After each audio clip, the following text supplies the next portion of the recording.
known that homeowners can save a tremendous amount of energy by switching out those old incandescent lights for the more energy efficient LED lights. But it's only been recently that those have really been ubiquitous in the marketplace. It seems like now you go to every retail store, every hardware store, and LEDs are everywhere. But the technology's been around for a while, so what gives? Well, it took a technological breakthrough. Back in 2014, 3 inventors were actually awarded a Nobel Prize for their invention of this energy-efficient blue LED technology. And the blue LED was really important because at that point in time, there was only the green LED and the red LED. So it wasn't until we added the blue LED that we could finally, for the first time ever, accomplish that high-quality white light, like the one on my face right now, that we all demand out of our consumer lighting products. So that meant that the LED market, for the first time ever, would be poised for massive market uptake. So theoretically, we should all benefit from a dramatic drop in our collective energy use. A lot of energy goes into turning lights on in your houses, in your buildings, everywhere. So lots of LEDs, big drop in energy, right? Well, it turns out that if you go all the way back to the Industrial Revolution, that every time we've crossed a threshold with lighting technology that's made it more efficient, it's been met with an increase in lighting usage. It's interesting. It's called the rebound effect, and it actually has a place in economic theory as well. You might hear it referred to as Jevons paradox. William Stanley Jevons was an economist back in the mid-1800s, and he observed back then a lot of people used coal, that as technological advances made coal use more efficient, subsequently more people would use coal. Interesting, huh? So as technology allows us to use a resource more efficiently, the use of that resource actually goes up. I got to thinking about that, and you know, it actually happens in our lives in a lot of different ways. Let's look at another technological example. Let's imagine that you are on a really tight budget and you drive a really souped up all-terrain sports utility vehicle. You're getting like 15, 16 miles to the gallon. And then imagine that you traded that out and you got maybe an energy efficient hybrid coupe, something that was capable of getting maybe 40 to 50 miles to the gallon. You may be inclined to actually use that vehicle more. You might be more inclined to take that extra trip to go a few extra miles because the efficiency's gone up so much, you kind of let it slide a little bit. Think about data. The internet has been around for a while. I've been using it since the 90s, believe it or not, and back then we had to actually plug our computers into a phone line to download data. If you're asking me what's a phone line, you're kind of making my point here. The speed was extremely slow. By today's standards, it would offend some of you how slow it actually was. And now we can download information at ridiculous speeds on devices that are in our pockets. So as you look over time, I think it's also fairly common knowledge that data usage has grown exponentially. That infrastructure can't hardly keep up with the demand now. And as our devices have become more efficient at taking data, we just have used more data, quite frankly. And this idea of the rebound effect actually goes beyond technology. You can think about really your everyday lives. If you've ever tried to go on a diet and you bought the half-calorie chips, and so you decided, well, they're half-calorie, maybe I'll eat a few more. Or maybe that one or two times in your life when you get like that really nice job that comes with a really nice raise, and finally your personal budget has that breathing room that you've been wanting for so long. That breathing room lasts about 2 pay periods, and you're right back because you found other ways to spend your money. So really, it's kind of an interesting effect, and in energy and environmental design circles, this idea of the rebound effect is pretty hotly contested. I think that's because in the eyes of some, it threatens to really undermine the whole notion that we should be pursuing deep energy efficiency initiatives across various sectors in industry and building trades and such. Being an architect, I trade in energy efficiency every day. I'm the director of sustainability at the firm that I'm with, and part of my job, and I do it every day, is to work with my clients and my project teams to try to achieve high performance results through energy efficiency and high performance measures. And that would be a great thing to expand on another day, but this idea that the rebound effect could possibly exist in some way, shape, or form was a bit disturbing to me because I've been so deeply committed to trying to strike energy efficiency. You're telling me that Jevons paradox, that it's not mattering, it's a wash. So I decided to get to the bottom of things. I did my own research, got past all the rhetoric and all the opinions one way or another, and I just went straight to the Department of Energy. They have a lot of information posted. I wanted to look at how much energy do we use per person in our houses today versus 10 years ago. In fact, let's just go all the way back to the 1970s. Let's go back to really where energy consciousness started in this country, which was around the time of the oil crisis, the oil embargo of '73. So I look back 4 decades, and here's what happened. You can see with that blue line, up and down, that's our energy use in our houses per person. And you can see it for the past 4 decades, and you can see this red dotted line that cuts across it. That's the trend line. That's showing that for all the efficiency gains, for the better insulation, for tighter construction, for better windows, for Energy Star gadgets, for all these things that we've been doing right for all these years, we've added more gadgets, we've bought larger homes. We have found a lot of really creative ways to use more energy. What you see is we actually use more energy today. We're supposed to be at the height of sustainability right now, the whole green building movement in my particular profession. And we're using more energy today in our houses than we used 4 decades ago. That was a bit disturbing to me, to say the least. So what if it's true? What if energy efficiency actually causes us to use more energy? If you can accept this premise, I think that it speaks more to our behavior than it says to any sort of technological advance.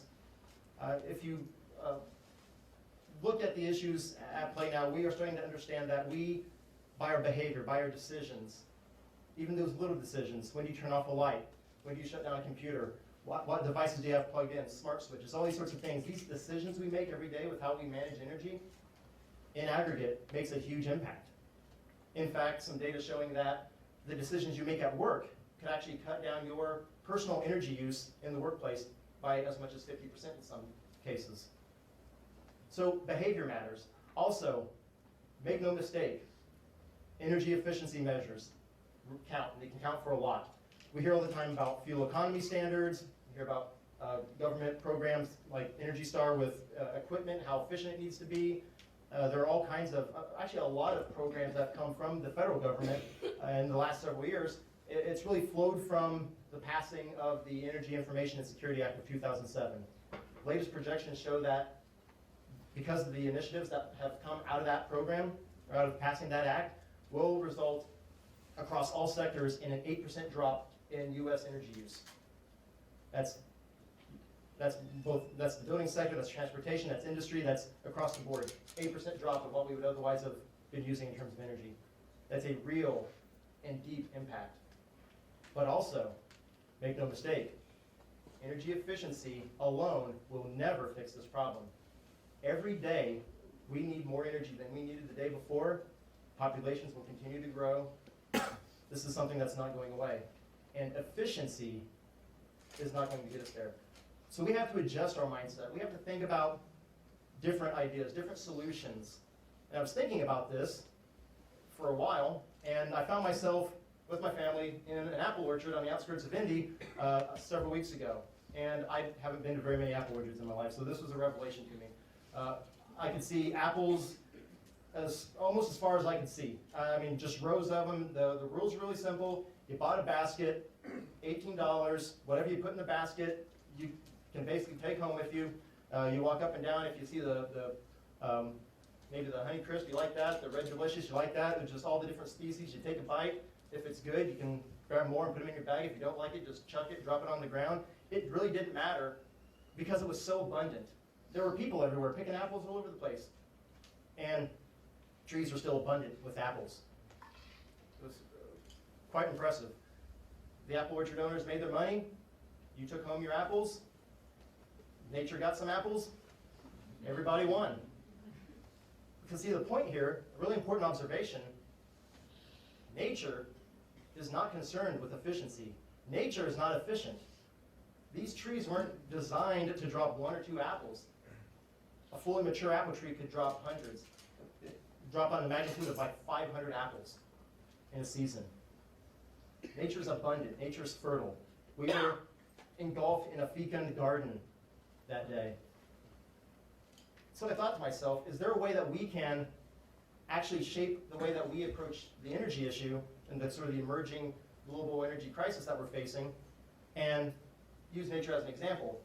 See, in my profession, in architecture and building designs, we look to nature a lot of times for solutions to big issues, to big problems, to design problems at different scales. The term biomimicry, some of you may have heard that. It's, as it might suggest to you, you try to mimic bio, you try to mimic nature. It's this idea that nature has, it can show you the clues, it can sometimes just blatantly give you examples. I think this is a blatant solution right here. If we can source our energy from something that's so abundant to be virtually infinite, that would be something. So what's our orchard? Because we are, after all, sharing a big rotating rock. You've heard the saying that you should take care of the earth because it's the only one that we have. The precious resources that we have on this earth, it's really all we have. It's a closed loop system. Nothing's coming in, nothing's going out. That's why you look at waste streams, when things are completely lost in waste cycles. Waste doesn't exist in nature. So there is one thing, though, that does come in and out every single day. Solar income. That giant nuclear reactor in the sky, we're awash in an abundant amount of energy every single day. More energy than we could ever possibly use. Do you realize how much energy the sun actually produces? Every second, the sun produces enough energy to provide all of our needs at our current heightened levels for 500,000 years. That's our orchard. We could never possibly use all the energy that's arriving to our planet every single day. I pitched this idea to an engineer buddy of mine because I like to talk to my engineers because they like to poke holes in my big ideas. I said, damn, the sun's not out all the time. It goes away at night. You have cloudy periods. Sometimes we'll go long periods of time in Indiana, we won't even see the sun. It's not as intense in the winter. What do you say about that? Well, let's look at the apple example again. If you want apples all year long, well, apples don't grow all year long. What do you have to do? You have to get a stockpile. You have to somehow change it, you have to somehow convert it into a form that it can be preserved and used later. You have to dry apples, make applesauce, you can process them in various ways, can them, a lot of different things. We can get creative with apples. Similarly, we need to be creative with our energy infrastructure that when solar income's available, we take it, and then we have to find a way through technological advances to adjust that energy into another form. That actually store it somehow, use it for later. And more technologies to this regard are emerging every single day, and they're happening very quickly. But to be certain, nature actually does this too, right?